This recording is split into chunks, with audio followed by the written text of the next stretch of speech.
دل عزیز اور بہت ہی بے بات اور مطلب بہت بے بات خطیب حضرت مولانا مفتی ضیاء الدین صاحب سے بسط احترام درخواست کرتا ہوں کہ حضور والا تشریف لائیں اور اپنے پرمغز بیانات سے ہم سامعین کو مستفیض فرمائیں۔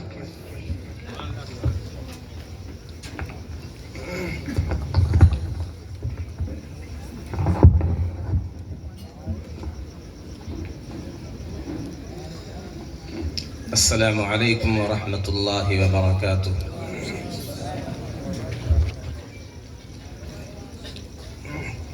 الحمد للہ وحدہ والصلاة والسلام على من لا نبی بعدہ صاحب التاج والمعراج سید الانس والجنات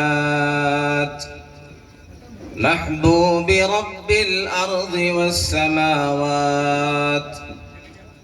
الذي اسمه مكتوب في الإنجيل والتوراة أرسله الله تعالى بالحق بشيرا ونذيرا وداعيا إلى الله بإذنه وسراجا منيرا أما بعد فأعوذ بالله من الشيطان الرجيم بسم الله الرحمن الرحيم يعلمون ظاهرا من الحياة الدنيا وهم عن الآخرة هم غافلون صدق الله العظيم۔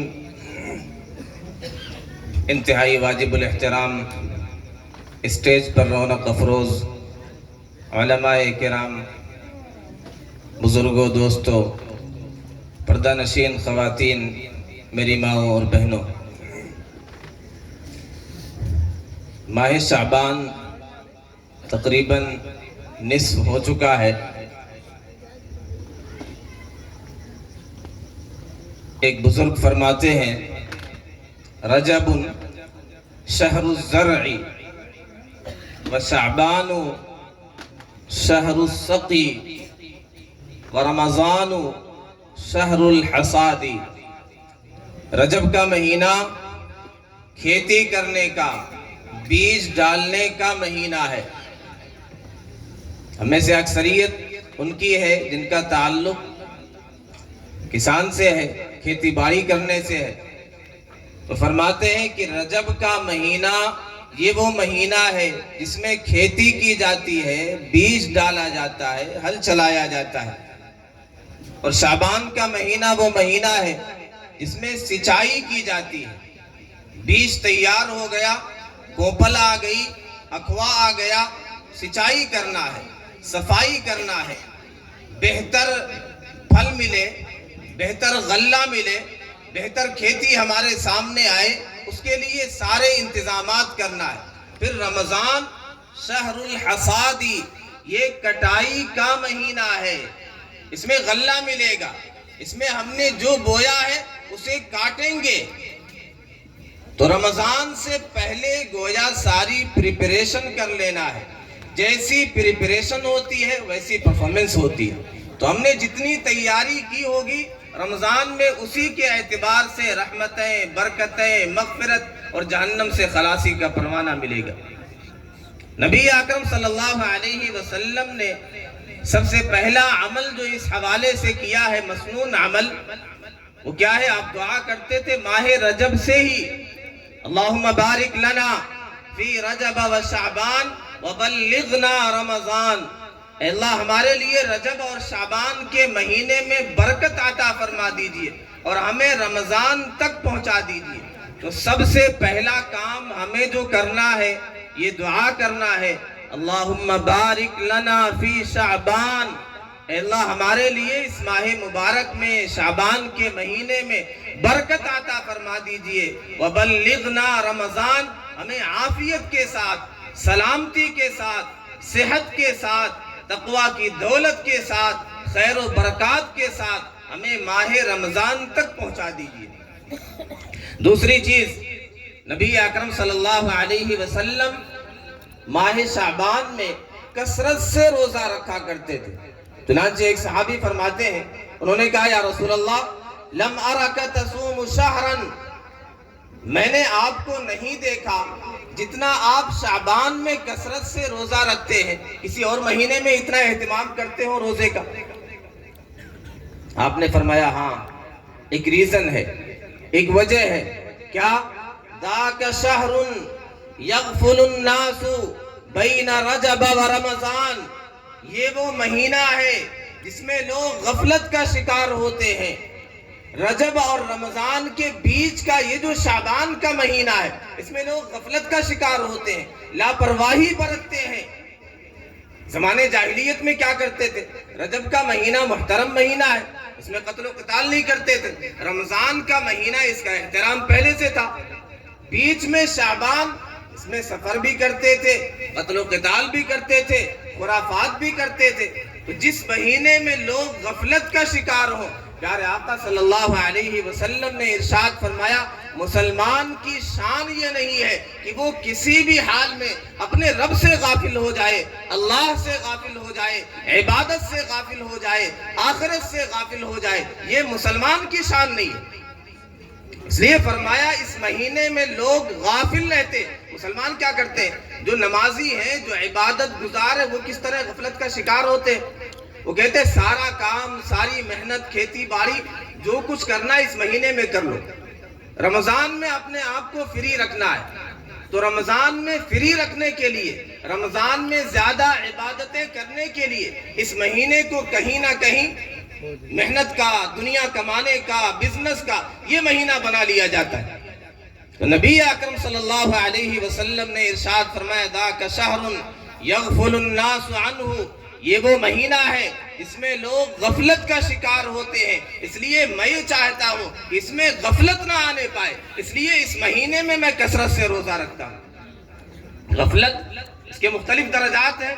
ایک غفلت وہ ہے، اس کا ایک آیت میں تذکرہ ہے وَلَقَدْ ذَرَأْنَا لِجَهَنَّمَ كَثِيرًا مِنَ الْجِنِّ وَالْإِنسِ لَهُمْ قُلُوبٌ لَا يَفْقَهُونَ بِهَا وَلَهُمْ أَعْيُنٌ لَا يُبْصِرُونَ بِهَا وَلَهُمْ آذَانٌ لَا يَسْمَعُونَ بِهَا أُولَئِكَ كَالْأَنْعَامِ بَلْ هُمْ أَضَلُّ أُولَئِكَ هُمُ الْغَافِلُونَ. ایک یہ غفلت کفار کی، مشرکین کی، دنیا داروں کی، جنہوں نے دنیا ہی کو سب کچھ سمجھ رکھا ہے.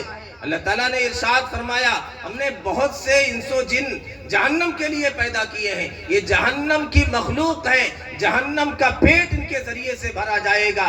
ان کی حالت یہ ہے، ان کی غفلت یہ ہے، ان کی لاپرواہی یہ ہے، دنیا میں ایسے مست ہیں، ایسے مگن ہیں، دنیا کی رنگینیوں میں ایسے کھوئے ہوئے ہیں. لہم قلوب لا یفقہون بہا، دل تو ہے لیکن سمجھ نہیں ہے، سمجھتے نہیں ہیں. لہم اعین لا یبصرون بہا، نگاہ تو ہے لیکن دیدہ عبرت نہیں ہے، دیدہ بصیرت نہیں ہے. اسی لیے اقبال نے کہا دل بینا بھی کر خدا سے طلب، کہ آنکھ کا نور دل کا نور نہیں ہے. ان کے پاس دل کا نور نہیں ہے، دیکھتے تو ہیں، بصیرت نہیں ہے. وَلَهُمْ آذَانٌ لَا يَسْمَعُونَ بِهَا، کان تو ہے، سنتے تو ہیں لیکن سماع قبول نہیں ہے، سماع عبرت نہیں ہے.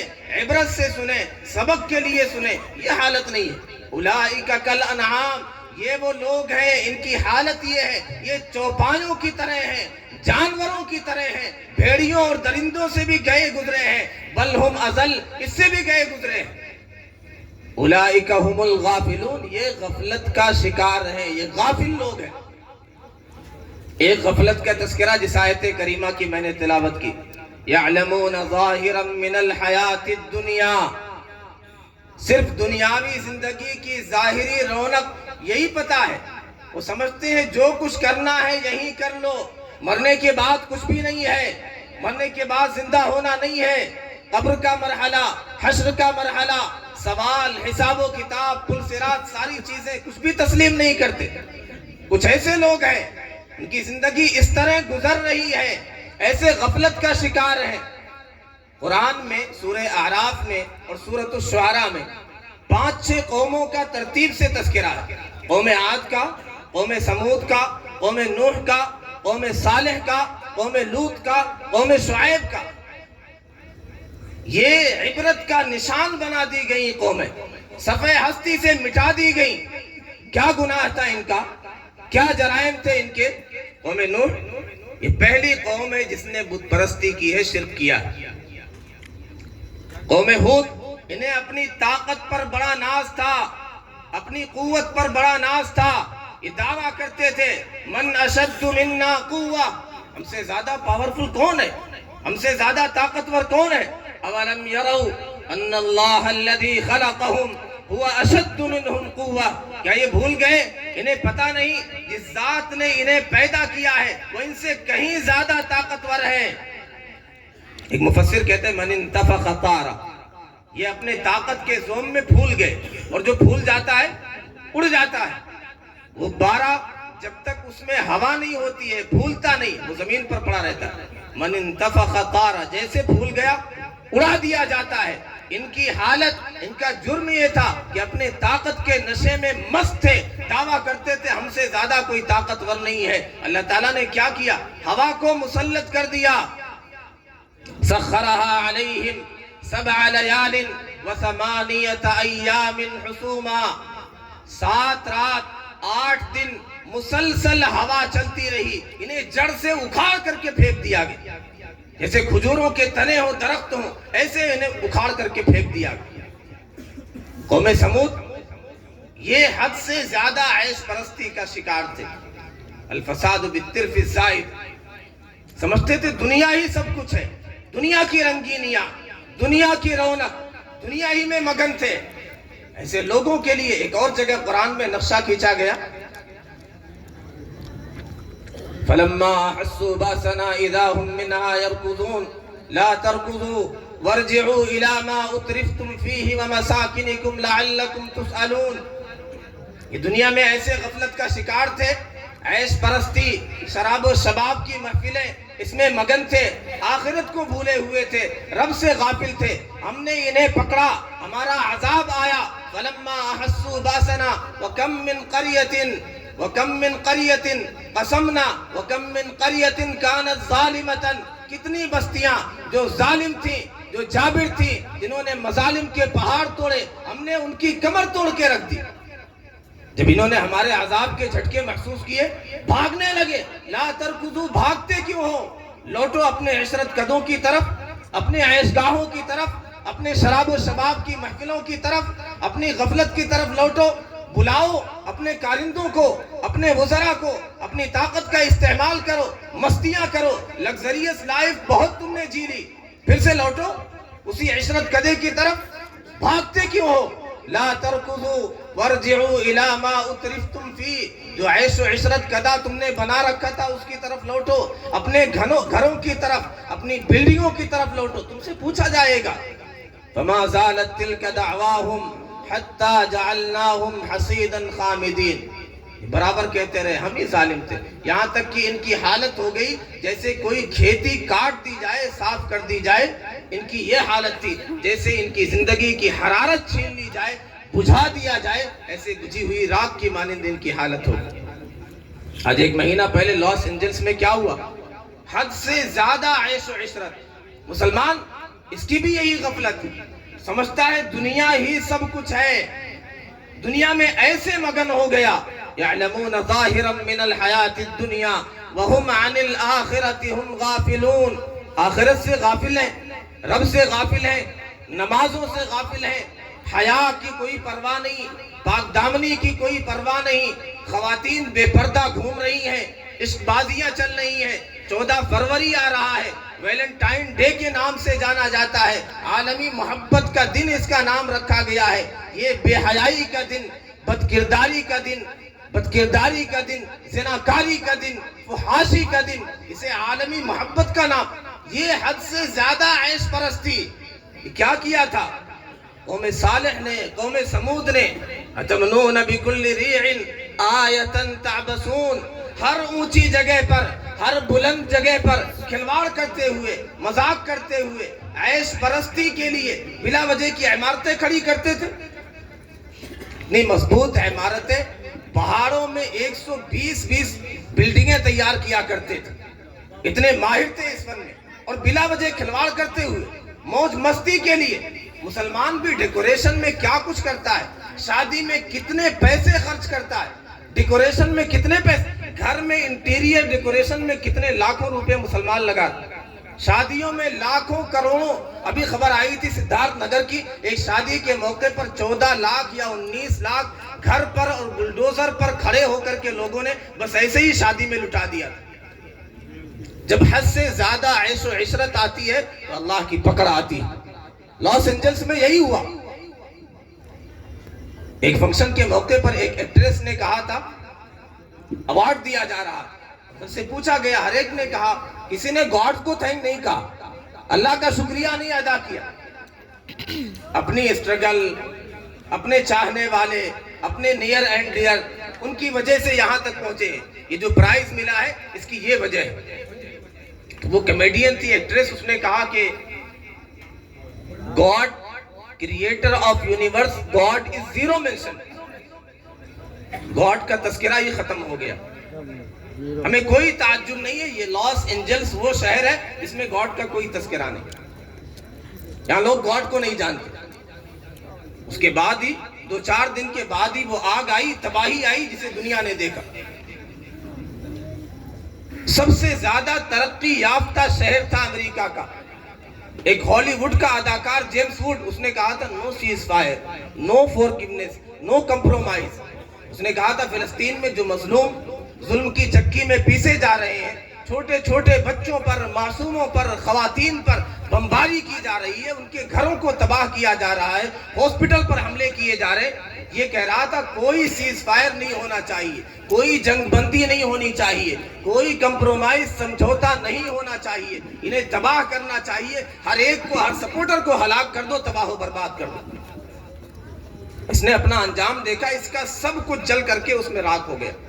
پھر یہ رو رہا تھا، چلا رہا تھا، بلک رہا تھا۔ ایک خاتون بلی کو بچا رہی، ایک خاتون کہہ رہی میرے شادی اور ویڈنگ کی یادگار ہے، میموریبل چیزیں ہیں، اسے نکالا جائے، گھر جل رہا ہے۔ یہاں اپنی شادی کی یادگار چیزیں بچائی جا رہی، بلی اور کتے کو بچایا جا رہا ہے، انسانوں کی جان کی کوئی قیمت نہیں۔ معصوم بچے بھوک سے تڑپ رہے ہیں، کھانا پانی نہیں پہنچایا جا رہا۔ جب اس طرح کی حرکتیں ہوگی تو اللہ کی پکڑ آئے گی۔ کیسے پکڑ آئے؟ کون سا لشکر اللہ تعالیٰ استعمال کر لے؟ وَمَا يَعْلَمُ جُنُودَ رَبِّكَ إِلَّا هُوَ، آپ کے رب کا لشکر کوئی نہیں جانتا، رب ہی جانتا ہے۔ کس لشکر کے ذریعے سے، ہوا کے ذریعے، پانی کے ذریعے، چیونٹی کے ذریعے سے، ابابیل کے ذریعے سے، کیسے کس ظالم کو پکڑا جائے، تباہ کیا جائے، کوڑا برسایا جائے، رب ہی جانتا ہے، کسی کو پتہ نہیں۔ مسلمان بھی اگر غفلت کا شکار ہوگا تو اللہ کی کسی سے کوئی رشتہ داری نہیں، رب کی مان کے چلے گا، دنیا میں بھی عیش و عشرت ملے گا، راحت ملے گی، پاکیزہ زندگی ملے گی، اور آخرت میں تو وہ نعمتیں ہیں ما لا عین رأت ولا اذن سمعت ولا خطر علی قلب بشر۔ تو 2-3 قوموں کا میں نے تذکرہ کیا۔ قوم لوط بے حیائی، بد کرداری، اخلاقی بگاڑ کا شکار ہو گئے۔ اللہ تعالیٰ نے کتنا سخت عذاب بھیجا، انہیں 4 طرح کے عذاب آئے، پتھر برسائے گئے، پھر نام لکھا ہوا تھا، ایک ایک بدماش اور مجرم کا نام لکھا ہوا تھا، مسومۃ عند ربک للمسرفین، حد سے آگے بڑھنے والے، ان کا نام لکھا ہوا تھا۔ جعلنا عالیہا سافلہا، ان کی بستی کو الٹ دیا گیا، ان پر پتھر برسائے گئے، ان پر آگ برسائی گئی۔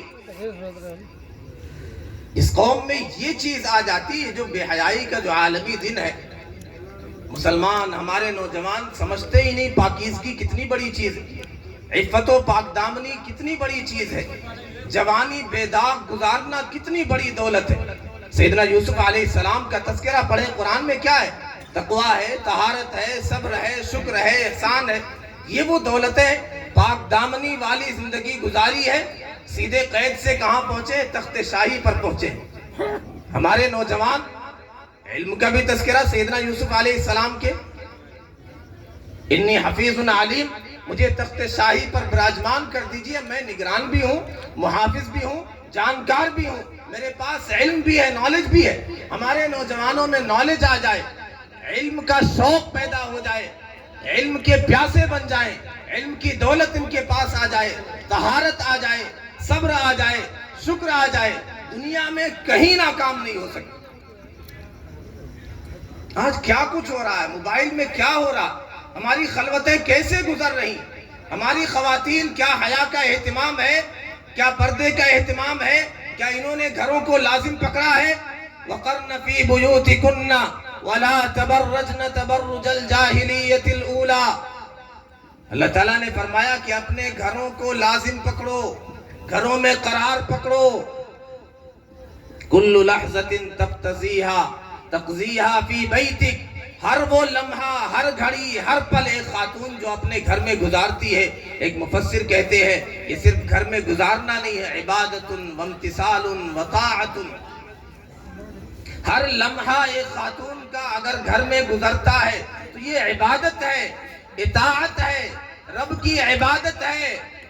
بیتک لیس مجرد حیطان، تمہارا گھر صرف چہار دیواری کا نام نہیں ہے، مسجد و محراب۔ میری ماں اور بہنوں، یہ ہمارا گھر خواتین کے لیے محراب ہے، منبر ہے، مسجد ہے، اسے مسجد میں رہنے سے ثواب ملتا ہے۔ مفسر کہتے ہیں بیتک لیس مجرد حیطان، یہ چار دیواری کا نام نہیں ہے، یہ تمہاری مسجد ہے۔ رب نے حکم دیا ہے گھروں کو لازم پکڑو، بلا ضرورت گھر سے نہ نکلیں، رب کا حکم سمجھ کے اگر گھر میں پڑی ہے تو یہ عبادت ہے، رب کی اطاعت ہے۔ جیسے مسجد میں مردوں کے لیے ثواب ہے، ایسے عورتوں کے لیے گھر کو لازم پکڑنا یہ ثواب۔ اسی طرح ایک مفسر کہتے ہیں حجاب کی لیس عادت، تمہارا حجاب اختیار کرنا، پردے کا اہتمام کرنا، یہ کوئی عادت نہیں ہے، کوئی کلچر کی بات نہیں ہے، کوئی سیولائزیشن کی بات نہیں ہے، بل ہی عبادت، یہ عبادت کی بات ہے، یہ عبادت ہے، رب کی فرما برداری ہے، رب کی رضا والا عمل ہے، رب سے قریب کرنے والا عمل ہے، جنت کے قریب کرنے والا عمل ہے۔ ایک اور مفسر عجیب تبصرہ کرتے ہیں کہ کوئی خاتون جو گھر سے باہر نکلتی ہے، قرآن میں کیا کہا گیا؟ وَقَرْنَ فِي بُيُوتِكُنَّ وَلَا تَبَرَّجْنَ تَبَرُّجَ الْجَاهِلِيَّةِ الْأُولَى، فرماتے ہیں لا تجتمع التبرج والخشوع فی الصلاة، اگر کوئی خاتون بلا ضرورت گھر سے باہر نکلتی ہے، پردہ اختیار نہیں کرتی، حیا کا زیور اتار کے پھینک دیا ہے، تو اس کی نماز میں خشوع خضوع ہو ہی نہیں سکتا، اس لیے کہ قرآن نے پہلے کہا ہے گھروں کو لازم پکڑو، اور جاہلیت اولیٰ کی طرح بن ٹھن کے سمر کے گھروں سے باہر نہ نکلو۔ پھر آگے کہا گیا وَأَقِمْنَ الصَّلَاةَ وَآتِينَ الزَّكَاةَ، تو نماز کے ساتھ جوڑ کر کے اس کا تذکرہ، اس کا مطلب یہ نماز میں کمال چاہیے، خشوع خضوع چاہیے، کما حقہ، آداب کی رعایت کے ساتھ نماز اگر پڑھنا ہے تو اس کے لیے ضروری ہے گھروں کو لازم پکڑیں، جاہلیت اولیٰ کی طرح، پرانی جاہلیت کی طرح گھروں سے بن ٹھن کے نہ نکلیں، اپنے گھروں کو لازم پکڑیں، قرآن کو لازم پکڑیں۔ ماہ رمضان اسی لیے آ رہا ہے کہ ہم رمضانی مسلمان نہ بن، پہلے سے تیاری کریں۔ پیارے آقا صلی اللہ علیہ وسلم نے فرمایا غفلت کا شکار مسلمان نہیں ہوتے، جو غفلت کے حالات ہوں، جو غفلت کے ایام ہوں، جو غفلت کے اوقات ہوں، جس چیز میں لوگ غفلت کا شکار ہے، اگر اس میں آدمی بیداری کا ثبوت دے، غفلت کی چادر کو چاک کر دے۔ ایک حدیث میں آتا ہے ان فی الجنت غرفا، جنت میں ایک بالا خانہ ہے، یرا ظاہرها من باطنها وباطنها من ظاہرها، اس کے اندر کا حصہ باہر سے نظر آئے گا اور باہر کا حصہ اندر سے نظر آئے گا۔ کس کے لیے؟ لمن اطعم الطعام وافشى السلام، جو لوگوں کو کھانا کھلائے، سلام کو رواج دے، عام کرے۔ وصلى بالليل والناس نيام، جب لوگ خواب خرگوش میں مست ہیں، سو رہے ہیں، نیند میں ہیں، ایسی حالت میں اٹھتا ہے، مصلی بچھاتا ہے، رب سے راز و نیاز کی باتیں کرتا ہے، نماز پڑھتا ہے، ایسے لوگوں کے لیے جنت میں ایسا شاندار بالا خانہ ہے۔ کیوں؟ غفلت کا وقت ہے، تہجد کی نماز کی فضیلت کس لیے ہے؟ لوگ غفلت کا شکار ہیں. تو اس وقت جو اٹھتا ہے اپنی نیند کو قربان کرتا ہے, اپنے بستر کو چھوڑ دیتا ہے, وضو کرتا ہے, اس کے لیے کہا گیا رب کی طرف سے اعلان ہوتا ہے کوئی سوال کرنے والا, رزق کا مطالبہ کرنے والا, عافیت کا سوال کرنے والا, اس کی ہر مراد پوری کر دی جائے. یہ اعلان صرف 14ویں رات کو, 14 شعبان کی شب برات کی رات کو نہیں ہوتا ہے, یہ ہر رات میں ہوتا ہے. اور یہ حالت ہوتی ہے جب لوگ غفلت کا شکار ہے, یہ ندا ہوتی ہے. اور اس رات میں گویا امروز شاہ شاہاں مہما شدست مارا, جبریل با ملائک درباں شدست مارا, یہ حالت ہوتی ہے. جبریل ہے, فرشتے ہیں, وہ آواز لگا رہے ہیں, ہے کوئی مرادیں مانگنے والا, جھولیاں بھر دی جائے, بیماری سے عافیت کا سوال کرنے والا اسے عافیت دے دی جائے. تو ہر رات میں یہ اعلان ہوتا ہے جب لوگ غفلت کا شکار ہوتے ہیں. فجر کی نماز میں, عصر کی نماز میں عام طور پہ لوگ غفلت کا شکار ہوتے. کیا کہا گیا؟ من صلی البردین دخل الجنہ, جس نے 2 ٹھنڈی نمازیں پڑھی وہ جنت میں ضرور ضرور داخل ہوگا. نمازیں صرف 2 نہیں ہیں, فرض تو 5 نمازیں ہیں, لیکن ان 2 نمازوں میں خاص طور پہ کوتاہی ہوتی ہے, لوگ غفلت کا شکار ہوتے ہیں. اس لیے خصوصی انعام بتلایا گیا, خصوصی اجر کا تذکرہ کیا گیا کہ جس نے یہ 2 ٹھنڈی نمازیں پڑھی وہ ضرور جنت میں جائے. اسی طرح کہاں غفلت ہوتی ہے؟ رات کی تاریکی ہے, خلوت ہے, تنہائی ہے, دروازہ بند کر دیا, پردہ لگا دیا, کھڑکی بھی بند کر دی. اب آدمی سمجھتا ہے کوئی نہیں دیکھ رہا, کسی کو پتہ نہیں ہے, میں موبائل جیسے چاہوں استعمال کروں, میں جس سائٹ کو چاہوں اوپن کروں, میں یوٹیوب چلاؤں, فیس بک چلاؤں, جس سے چاہوں چیٹنگ کروں, جس سے چاہوں عشق و عاشقی کی باتیں کروں.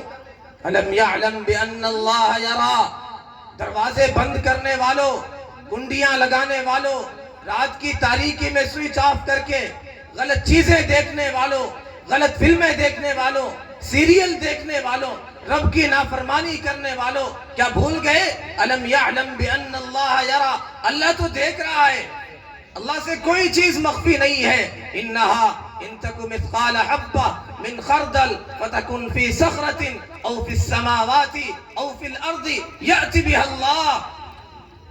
کوئی چیز کیوں نظر نہیں آتی؟ یا تو بہت چھوٹی ہوتی ہے اس لیے نظر نہیں آتی, یا بہت دور ہوتی ہے اس لیے نظر نہیں آتی, یا حجاب ہو, کوئی پردہ ہو, کوئی آڑ ہو, اس وجہ سے نظر نہیں آتی. حضرت لقمان نے کیا نصیحت کی اپنے بیٹے کو؟ انہا ان تک مثقال حبہ, ایک رائی کے برابر اچھا کر یا برا کر, پہاڑ کی وسعتوں میں چڑھ کے کر, کسی چٹان میں بیٹھ کے کر, کسی پردے میں بیٹھ کے کر, زمین کی وسعتوں میں کہیں بھی جا کے کر, آسمان میں, زمین میں, چٹان میں, سمندر کی تاریکیوں میں اتر کے کہیں بھی کر لے, یاتی بھی اللہ, اللہ اسے لے کر کے آئے. اللہ کی نظر سے کوئی چیز اوجھل نہیں ہے. ہم نے, ہمارے نوجوانوں نے, موبائل چلانے والوں نے کیا سمجھا ہے؟ اللہ نہیں دیکھ رہا. لَأَعْلَمَنَّ أَقْوَامًا, پیارے آقا صلی اللہ علیہ وسلم نے ارشاد فرمایا میں ایسے لوگوں کو جانتا ہوں, یاتون یوم القیامہ بحسنات امثال جبال تہامہ, تہامہ پہاڑ جیسی نیکیاں لے کر کے آئیں گے. فَيَجْعَلُهَا اللَّهُ هَبَاءً مَنْثُورًا, اللہ انہیں ریت کے ذروں کی طرح بے حیثیت کر دے گا. صحابہ نے کہا صفہم لنا جلہم لنا, یا رسول اللہ ان کی حالت تو بیان کریے, کیا وجہ ہوگی, کس جرم کی وجہ سے ان کی عبادتیں, ان کی نمازیں کہاں چلی جائیں؟ پیسے کو نہیں بچا دے. فرمایا الذین اذا خلو بمحارم اللہ انتہکوها, یہ وہ مجرم تھے, یہ وہ رات کے بدماش تھے, تاریکی کے چور تھے, یہ سمجھتے تھے کوئی نہیں دیکھ رہا, نمازیں پڑھتے تھے, عبادتیں کرتے تھے, ان کی جلوت بڑی اچھی ہوتی تھی, مجلسوں میں لوگوں کے ساتھ بہت اچھے سے تقوی کی زندگی گزارتے تھے, لیکن جب خلوت میں ہوتے تھے, تاریکی میں ہوتے تھے, اللہ کی حرام کردہ چیزوں کا ارتکاب کیا کرتے تھے. ان کے اس جرم کی وجہ سے ان کی پہاڑوں جیسی نیکیاں بھی رائگاں ہو جائیں. ہم نے کیا سمجھ رکھا ہے؟ لم یعلم بان اللہ یرا, ایک لوہار کا تذکرہ ملتا ہے، ان پہ آگ اثر نہیں کرتی تھی۔ کسی نے پوچھا کیا بات ہے، آگ کا تم پہ کوئی اثر نہیں ہے؟ انہوں نے کہا واقعہ یہ ہوا کہ ایک خاتون تھی، اس نے مجھ سے کچھ پیسے کا مطالبہ کیا۔ میں نے کہا اگر تم میری خواہش پوری کرو گی، میرے ساتھ منہ کالا کرو گی تو میں تمہیں پیسہ دوں گا۔ وہ بیچاری مجبور تھی، کھانے کے لیے اس کے پاس کوئی انتظام نہیں تھا، مجبور ہو کے منت سماجت کر کے بالآخر وہ مجبور ہو کے اس نے اپنے آپ کو سرنڈر کر دی۔ جب یہ پہنچا، اس نے دروازہ بند کر دیا، اس نے کہا غلق الابواب غلق الباب، اس نے دروازہ بند کر دیا، کھڑکی بھی بند کر دی، پردے بھی ڈال دیے، وہ پھر بھی کہہ رہی ہے غلق الابواب، دروازہ بند کرو، غلق الباب، دروازہ بند کرو۔ اس نے کہا سارے دروازے بند کر دیے، کوئی نہیں دیکھ رہا۔ اس خاتون نے کہا ایک دروازہ کھلا ہے، یہ کبھی بند نہیں ہوگا، یہ دروازہ ہے، رب دیکھ رہا ہے، یہ کبھی بند ہونے والا نہیں۔ جب اس نے یہ بات کہی تو دل کی دنیا بدل گئی، اور اس نے کہا میرے لیے دعا کرو۔ تو اس خاتون نے دعا کیا کہ اللہ یہ تیری رضا کے لیے، تیرے خوف سے، تیرے ڈر سے اس نے حرام کام چھوڑا ہے، اس پر دنیا اور جہنم دونوں کی آگ حرام فرما۔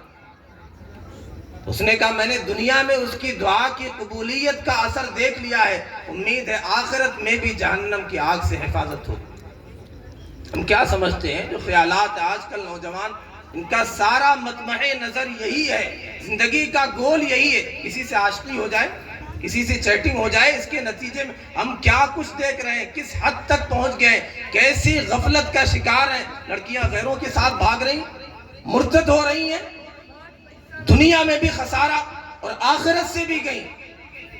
ہوس کے درندے انہیں اپنے ہوس کے جال میں پھنساتے ہیں، ان کی عصمتیں نیلام کرتے ہیں، عصمتیں تار تار کرتے ہیں، پھر انہیں کاٹ کاٹ کے پھینک دیتے ہیں، ان کے جسم کے پرخچے اڑا دیتے ہیں۔ کوئی کہیں کنویں کے پاس ملتی ہے، کوئی کہیں کھیت میں کسی کو مار کے پھینک دیا جاتا ہے، کسی کے جسم کے ٹکڑے ٹکڑے کر دیے جاتے ہیں۔ ہر طرح سے انہیں نہ گھر کا چھوڑا جاتا ہے، نہ گھاٹ کا چھوڑا جاتا ہے۔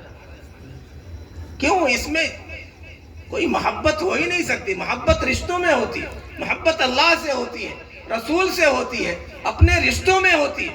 یہ حقیقی محبت والے اگر ہوتے، وفا والے ہوتے، تمہارے اپنوں کے پاس آتے، والدین کے پاس آتے، ذمہ داریاں اٹھانے کے لیے تیار ہوتے۔ یہ کیسی محبت ہے؟ چپکے باتیں کرنا، چیٹنگ کرنا، یہ محبت نہیں ہوتی ہے۔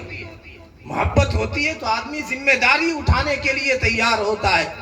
اس لیے اس حوالے سے بہت زیادہ بیداری پیدا کرنے کی ضرورت ہے۔ ہمارے نوجوان اگر اس چیز پر چلیں گے تو ہمارے ساتھ بھی ہو۔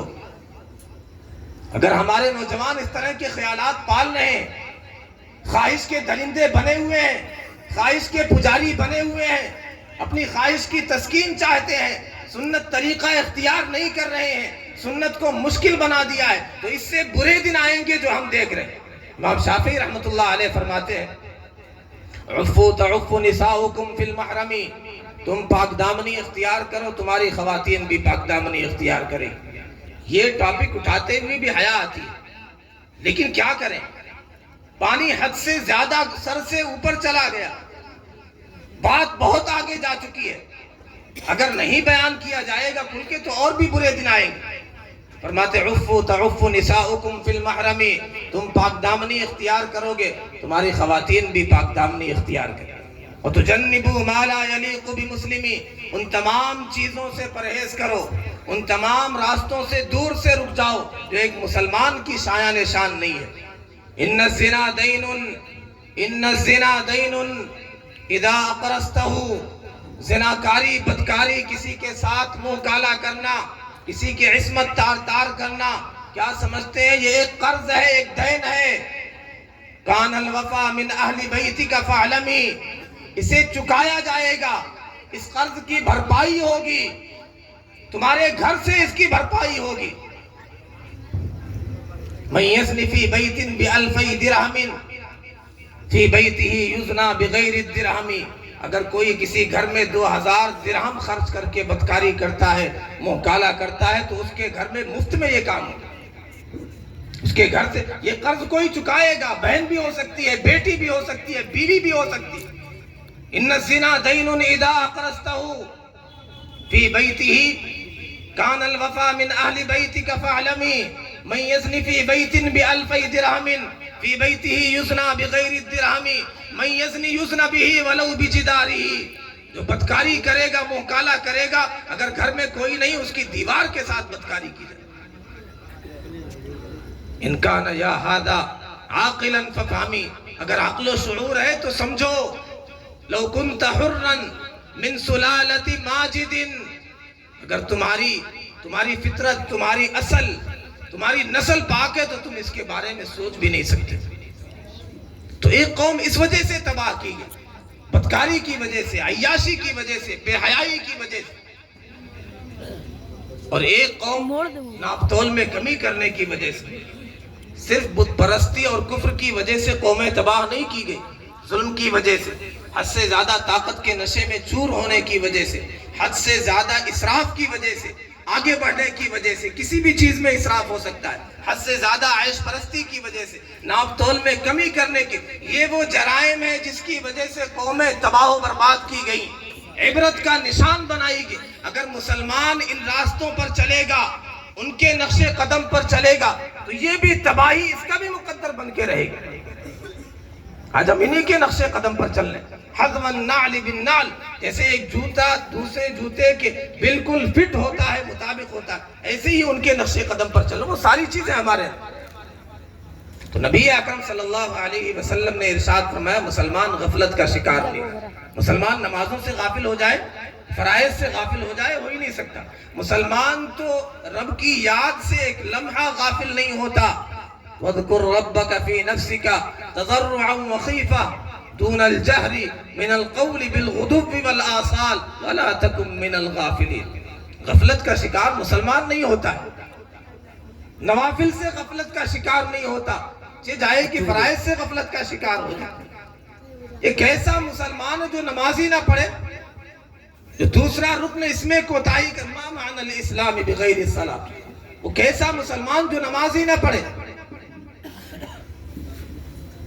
اگر ہم نماز پر بھی نہ آ پائے تو جلسہ کرنے کا کوئی فائدہ نہیں۔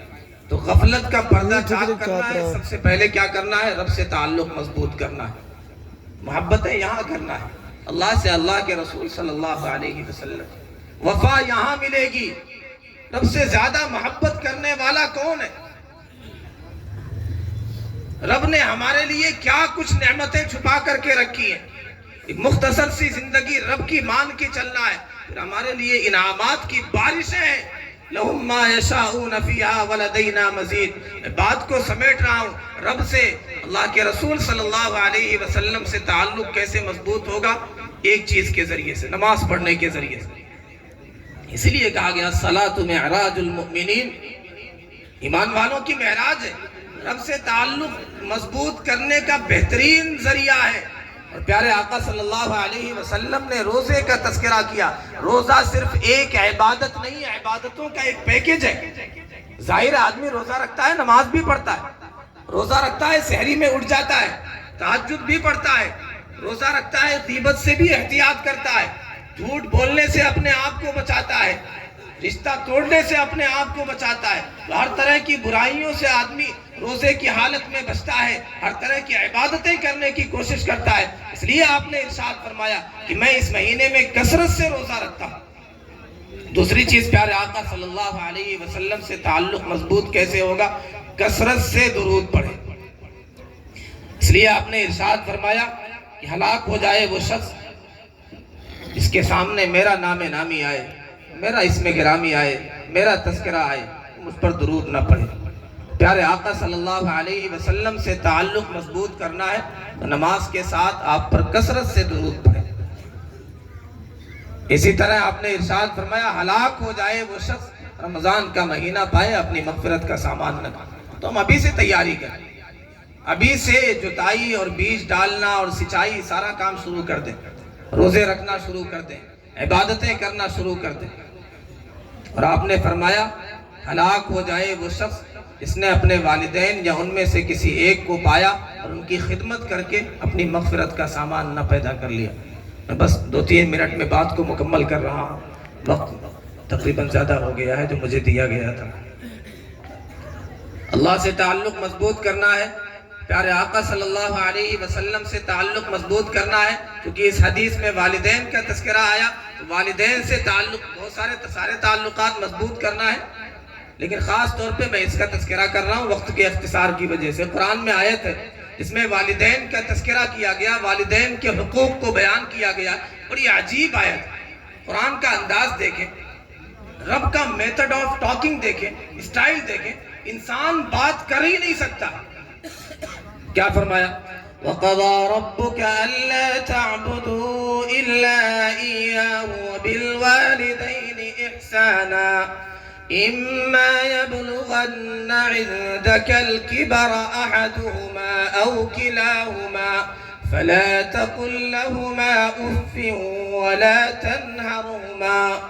تیرے رب نے یہ فیصلہ کیا ہے، یہ حکم دیا ہے، عبادت صرف اللہ کی ہوگی۔ وَبِالْوَالِدَيْنِ إِحْسَانًا، والدین کے ساتھ حسن سلوک کیا جائے گا۔ اِمَّا يَبْلُغَنَّ عِندَكَ الْكِبَرَ أَحَدُهُمَا، اگر ان دونوں میں سے کوئی ایک بڑھاپے کو پہنچ جائیں یا دونوں۔ کوئی انسان اس طرح بات نہیں کر سکتا۔ کیسے؟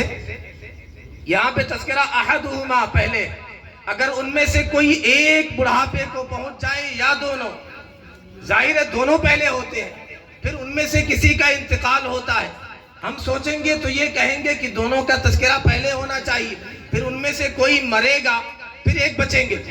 لیکن قرآن کیا کہتا ہے؟ اِمَّا يَبْلُغَنَّ عِندَكَ الْكِبَرَ أَحَدُهُمَا، اگر ان میں سے کوئی ایک بڑھاپے کو پہنچ جائیں، ایک رہیں گے، خدمت کرنا بھی آسان رہے گا۔